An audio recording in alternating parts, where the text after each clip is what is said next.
Pourquoi les manifestations contre la politique française se multiplient sur le continent africain?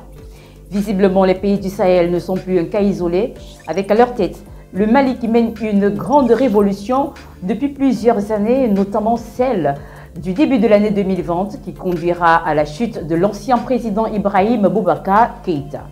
S'ensuivra alors un pouvoir militaire de transition, mais qui sera très vite évincé. Par voie de coup d'État, un nouveau pouvoir de transition militaire va donc s'installer, portant à sa tête le colonel Assimi Goïta, qui depuis s'est lancé ouvertement dans une guerre de souveraineté contre la France, bien déterminé à briser les liens coloniaux qui lient le Mali à la France. Avant de poursuivre, permettez-nous d'effectuer cette petite précision qui nous semble essentielle, voire fondamentale. En Afrique, il n'existe pas de sentiment anti-français. Il n'existe pas de sentiment anti-français, mais plutôt une forte critique de la politique française en Afrique.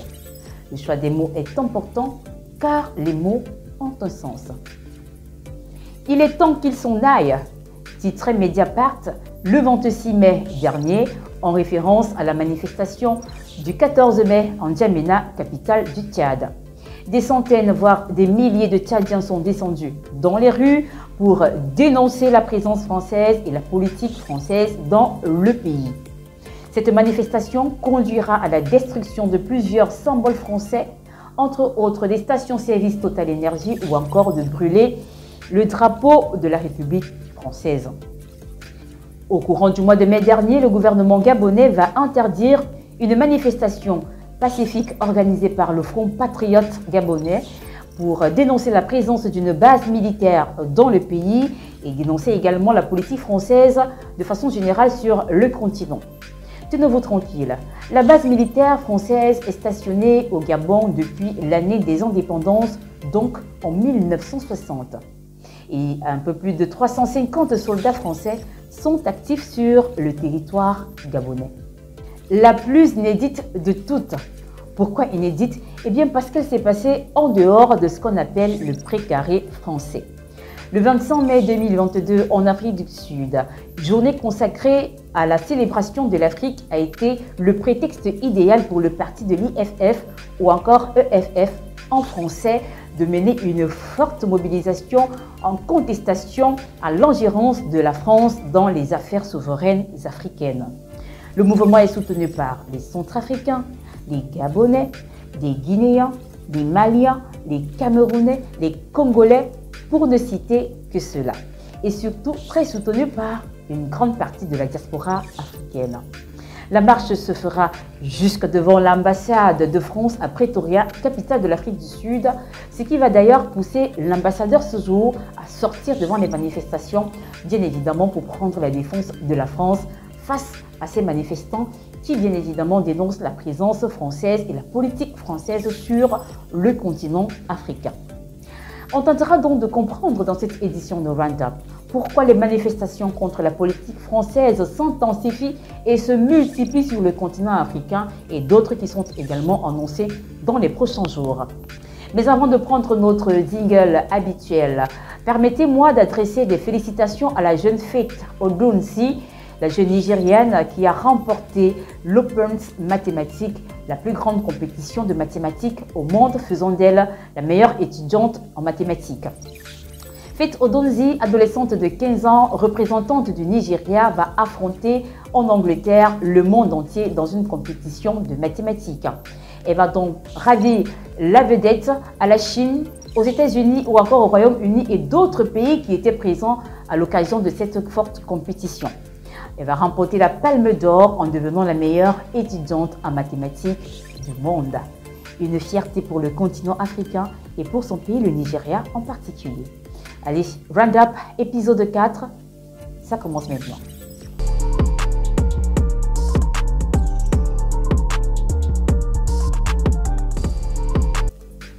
Avant d'ouvrir notre dossier principal du jour, revenons sur le reste de l'actualité bi-hebdomadaire qui aura marqué les 2 dernières semaines.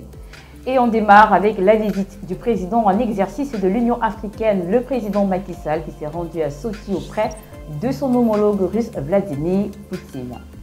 L'Afrique va-t-elle jouer un rôle important dans le cours de la guerre qui oppose l'Ukraine à la Russie? C'est une interrogation qui nécessite une réflexion profonde que vous retrouverez dans le prochain numéro de notre grand reportage dossier sur Africa Move. Dès que disponible, nous mettrons le lien en bas en commentaire sur la publication Facebook et bien évidemment, vous la retrouverez en replay sur la page YouTube Africa Move. Mais parlons plutôt de ce que nous avons tous vu et qui fait absolument jaser. Car en diplomatie, la posture, les mimiques, la gestuelle parlent énormément.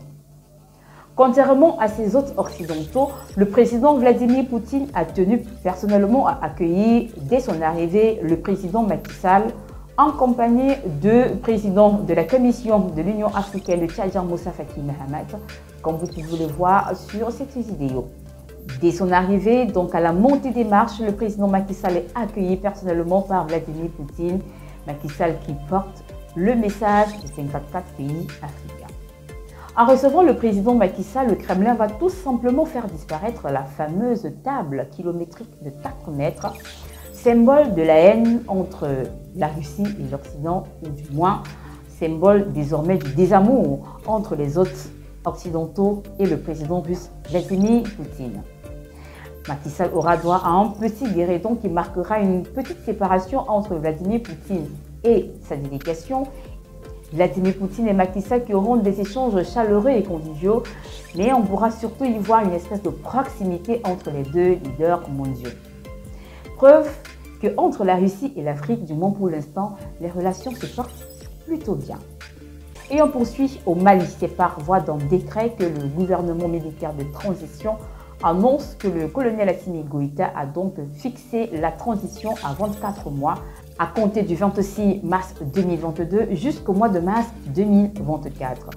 Une décision qui intervient au lendemain ou du moins 2 jours après la tenue du sommet extraordinaire des chefs d'État de la sous-région ouest-africaine, la CEDEAO, qui bien évidemment devrait statuer sur une éventuelle levée ou maintien des sanctions financières et économiques qui pèsent sur le Mali.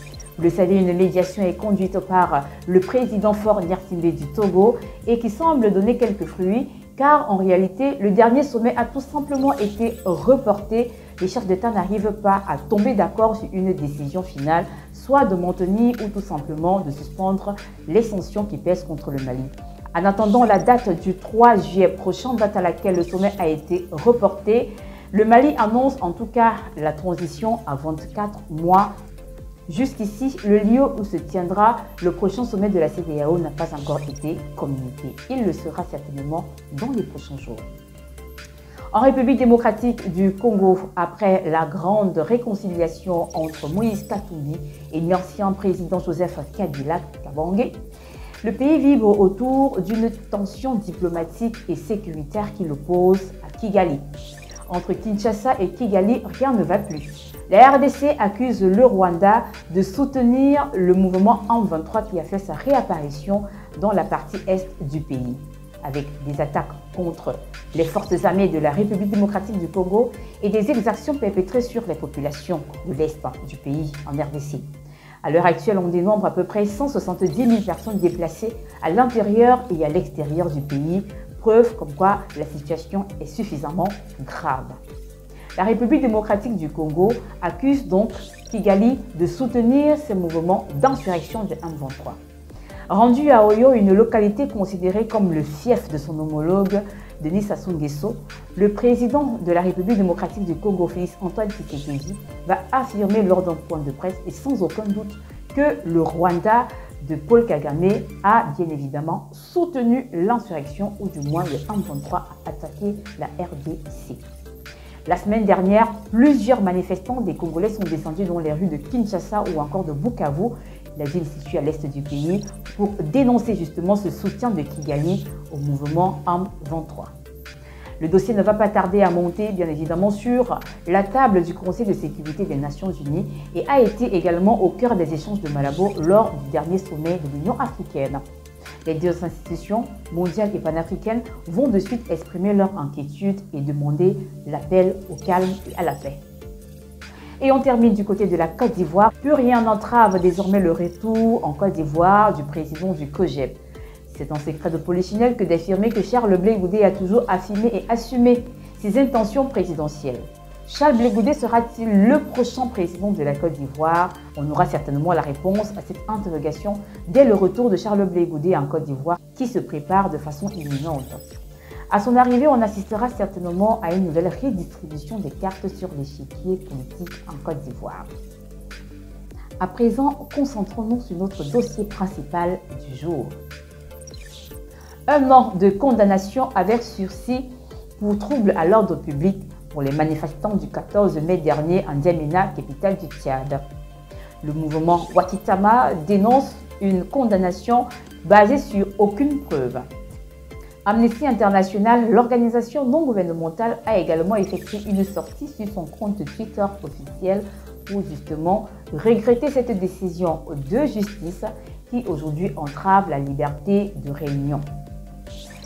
Décidément, l'histoire d'amour qui nous a toujours été racontée et qui lierait la France et ses anciennes colonies est un cliché que les jeunes Africains, du moins de cette génération, voudraient absolument briser. Ils sont déterminés à briser les liens coloniaux qui lient l'Afrique francophone à la France. Une nouvelle génération très décomplexée sur les rapports françaises et africaines.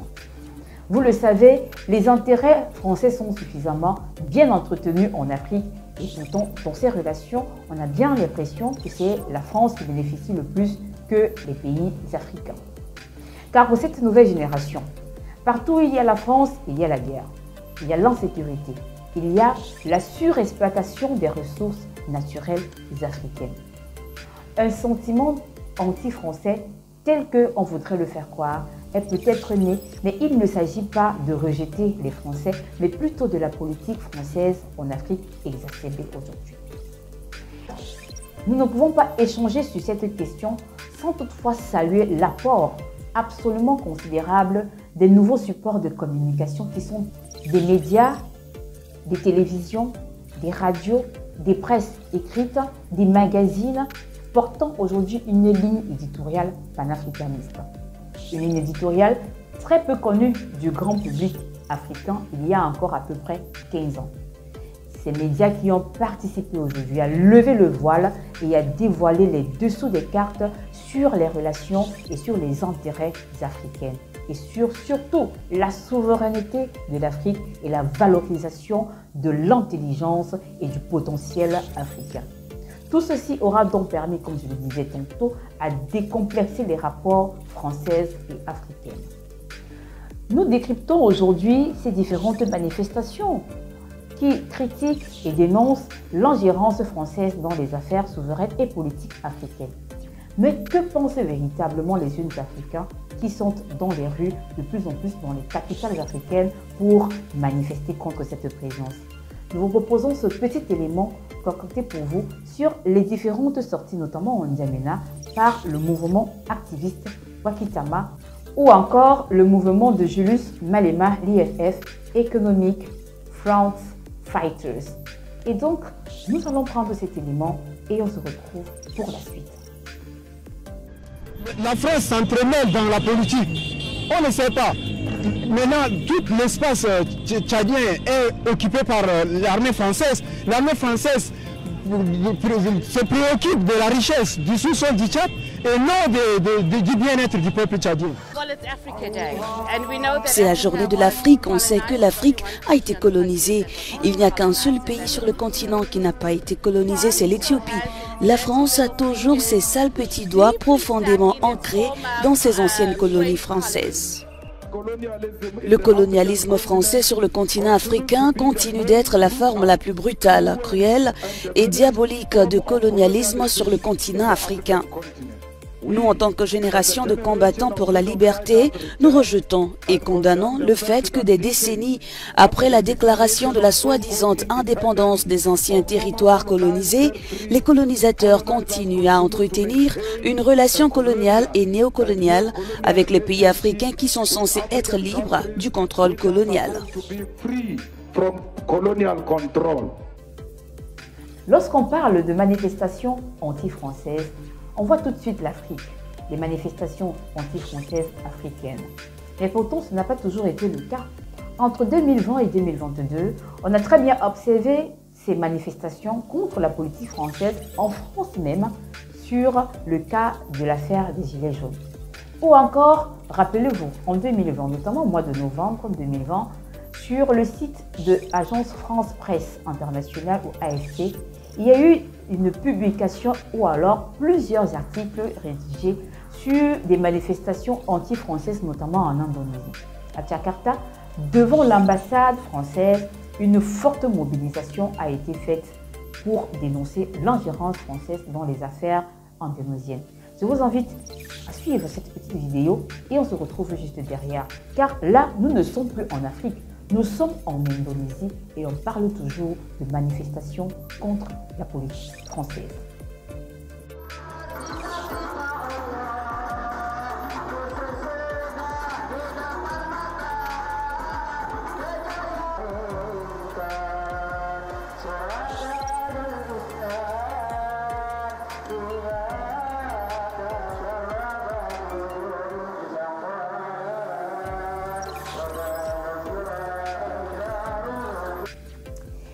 Comme je vous le disais dès l'entame de cette édition, il n'existe donc pas en Afrique de sentiments anti-français, mais plutôt d'une forte critique de la politique française en Afrique et comme vous le voyez partout ailleurs dans le monde.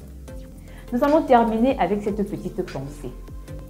En Afrique, la jeunesse semble se lever un peu plus, car l'avenir de la jeunesse africaine semble davantage incertain. Une jeunesse qui ne jouit plus essentiellement des ressources émanant de ses terres. C'est ce que la jeunesse africaine réclame de plus en plus. Une reconnaissance, ou du moins aujourd'hui, de définir le rapport des relations entre la France et ses anciennes colonies. Un rapport décomplexé, mais surtout dans lequel l'Afrique pourra bénéficier à 90% de la production de ses propres ressources naturelles et minières.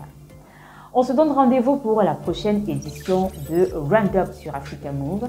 D'ici là, retrouvez-nous sur nos différentes plateformes numériques, sur la page Facebook Africa Move officielle, la page YouTube et la page Instagram. Restez toujours à l'affût de l'actualité panafricaine. Au revoir.